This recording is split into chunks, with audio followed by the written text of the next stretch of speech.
Pada tahun 600 sebelum Masehi, iklim gersang dan kering di sepanjang Sungai Efrat di Asia Barat. Terdapat taman-taman rimbun yang memanjat tembok kota metropolitan Babilonia. Diyakini bahwa taman gantung Babilonia bertahan melalui sistem katrol air dari sungai, sebuah teknik pertanian yang saat ini dikenal sebagai hidroponik.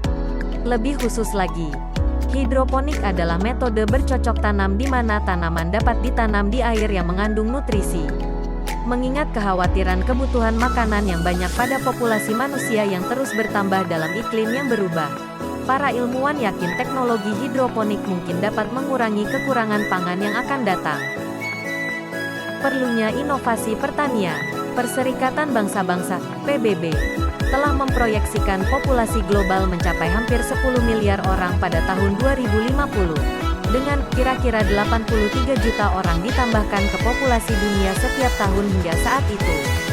Pada tahun 2019 saja, diperkirakan 124 juta orang menghadapi kekurangan pangan akut akibat peristiwa terkait iklim seperti banjir, hujan tidak teratur, kekeringan, dan suhu tinggi. Mengingat bahwa hidroponik dapat menanam makanan di lingkungan yang terkendali, dengan sedikit air dan hasil yang lebih tinggi, Organisasi Pangan dan Pertanian Perserikatan Bangsa-Bangsa telah menerapkan pertanian hidroponik di wilayah dunia yang kekurangan pangan. Saat ini ada proyek yang sedang berlangsung untuk membangun pertanian hidroponik besar di negara-negara Amerika Latin dan Afrika. Teknologi yang digunakan dalam sistem hidroponik yang diterapkan di negara-negara berkembang di seluruh dunia sebagian besar didasarkan pada sistem hidroponik yang dirancang di NASA. Pada akhir abad ke-20, fisikawan dan ahli geologi berkumpul untuk mencari cara menanam makanan di salah satu iklim paling dingin yaitu luar angkasa. Fisiolog tanaman ruang angkasa di NASA mulai bereksperimen dengan menanam tanaman di Stasiun Luar Angkasa Internasional menggunakan teknologi hidroponik karena membutuhkan lebih sedikit ruang dan sumber daya daripada pertanian konvensional. Setelah pengujian ekstensif, astronot memakan sayuran berdaun luar angkasa pertama pada tahun 2015. Bagaimana NASA mendapatkan ide untuk menggunakan teknologi ini di luar angkasa? Itu dari satu abad kerja para ilmuwan yang menemukan bahwa tanaman bertahan hidup dan berkembang saat tumbuh di air. Penemuan hidroponik modern. Pada abad ke-19, seorang ahli botani Jerman di Universitas Würzburg, Julius Sachs, mendedikasikan karirnya untuk memahami unsur-unsur penting yang dibutuhkan tumbuhan untuk bertahan hidup. Dengan meneliti perbedaan antara tanaman yang tumbuh di tanah dan yang tumbuh di air, Sachs menemukan bahwa tanaman tidak perlu tumbuh di tanah tetapi hanya membutuhkan unsur hara yang berasal dari mikroorganisme yang hidup di dalam tanah.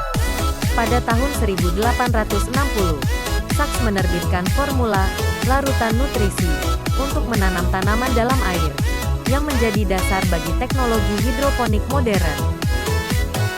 Pada tahun 1937, seorang ilmuwan Amerika, Dr. Gericke menjelaskan bagaimana metode penanaman tanaman ini dapat digunakan untuk keperluan pertanian untuk menghasilkan tanaman dalam jumlah skala besar.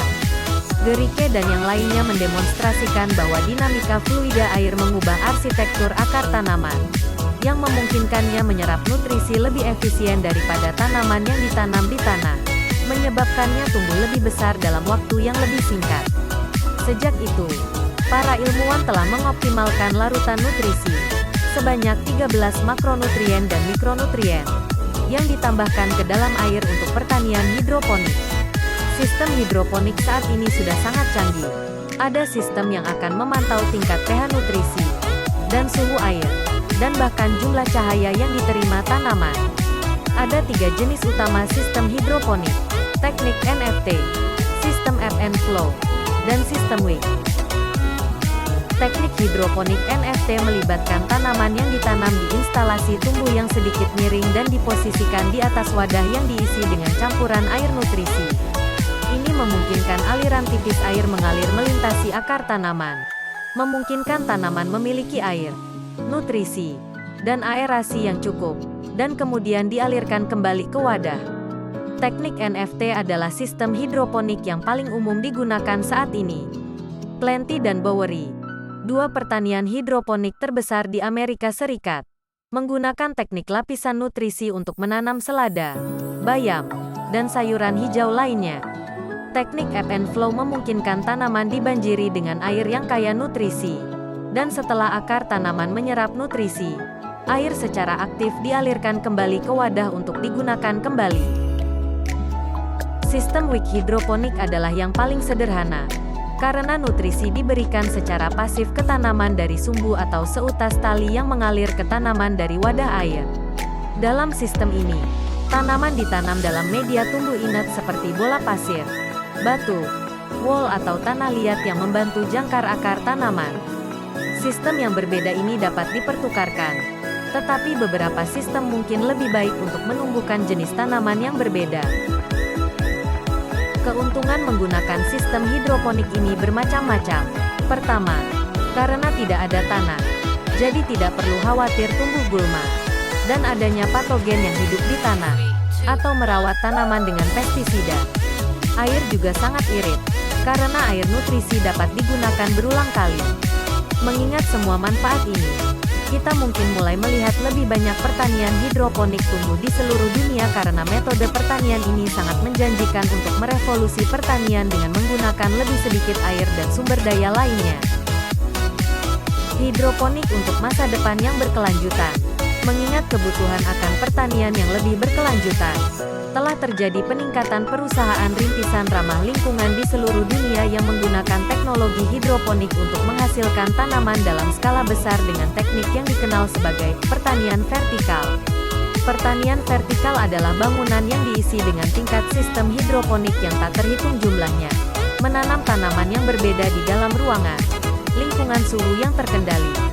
Pertanian vertikal terbesar sedang dibangun di Dubai, mencakup 130.000 kaki persegi tanah dan bertujuan untuk menghasilkan 6.000 pon sayuran per hari, menggunakan 1/2500 jumlah air sebagai operasi tanah yang setara.